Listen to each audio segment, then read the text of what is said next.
Hello lovelies, it's time for another book review.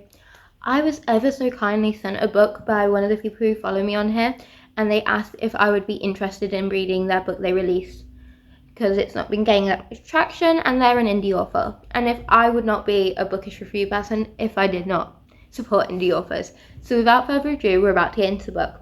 I do want to preface this video though before I start that this book does contain religion and is set as a fiction religion book.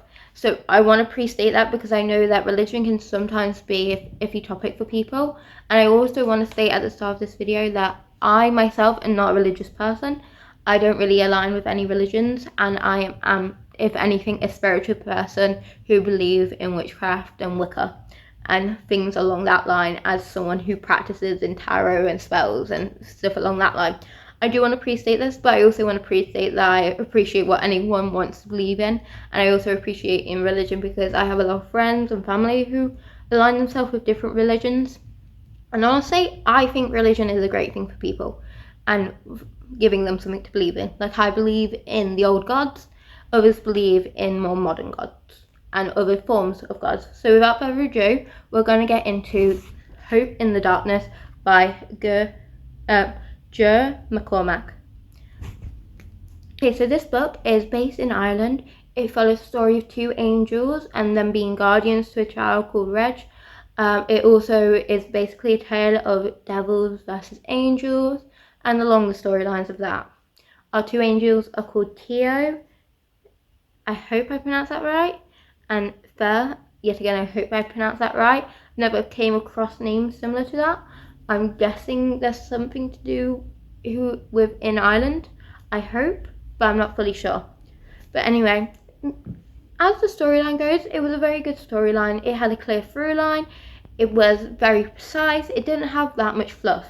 And I feel like that's really good for a novel of its size, saying that it was only 100 pages long. So the fact that it was concise, clear, and to the point was great. I loved how the chapters were broken apart and how each one kind of had its own storyline within that connected to the greater plot.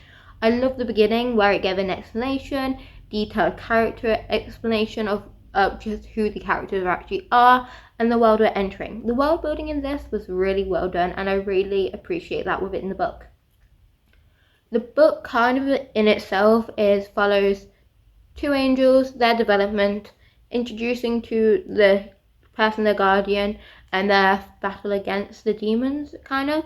And it's kind of like the human morality of the soul kind of story, I believe. Personally, I don't think I connected to the story as much as someone who is religious or someone who has grew up in religion as much as I have, because I haven't grown up in religious. I didn't go to any religious schools.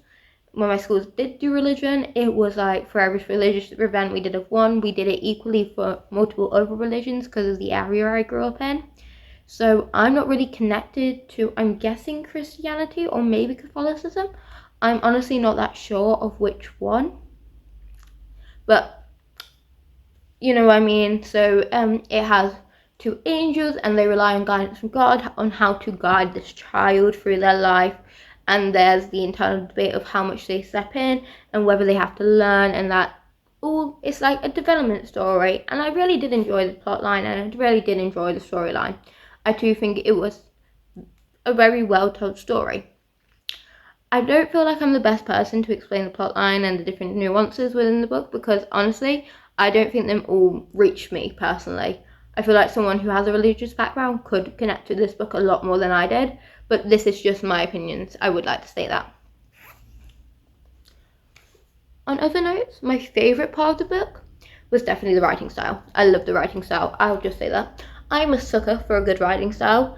Even if the book's not even that good, if it has a good writing style, I'll read it, but this book is good, obviously. But like, it had a nice writing style, I really enjoyed it. I would say on a personal rating, I'd probably give it around a 3.5 personally. Within the book and within itself, it's probably around a 4.5. I 4 score. Just for me personally, it would be a 3. But for like the book alone, without like taking away personal context and everything else, I would say it's a 4 if I was to rate it on the standard things of quality of writing, storyline, plotline, and all of that things. Personally, just a bit less because not really a book I would generally read. I do love that I got sent though a book that's really outside of my comfort zone.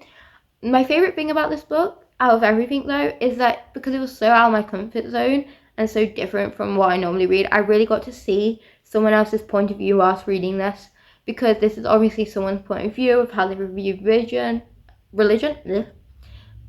The favourite thing about this book though is that it is someone else's point of view, because it's so far out my comfort zone and normal reading genres.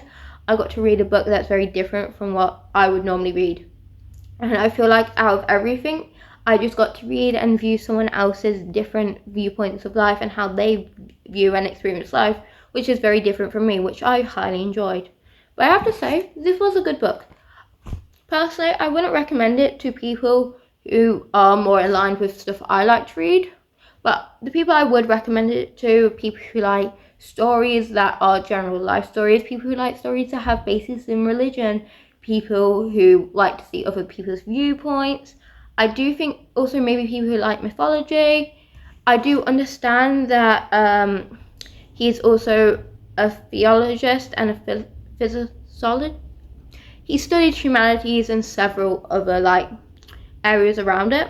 So I do think people who also like ethics and things like that would also enjoy this book. I do think this book is more attuned to people who like intellectual reading more. Personally, I just love my chick flicks, if you haven't noticed by the shelves. But I do think people who enjoy intellectual reading will really enjoy this book. Overall, this was a really good book. I really enjoyed reading it. I did really enjoy reading it, especially because it's so different from my comfort zone. But anyway, that is all my review today. Yet again, this was Hope in Darkness by Ger McCormack. If you're interested, you should go and pick up this book because I really enjoyed reading it. And that's all I have today, and you should go read.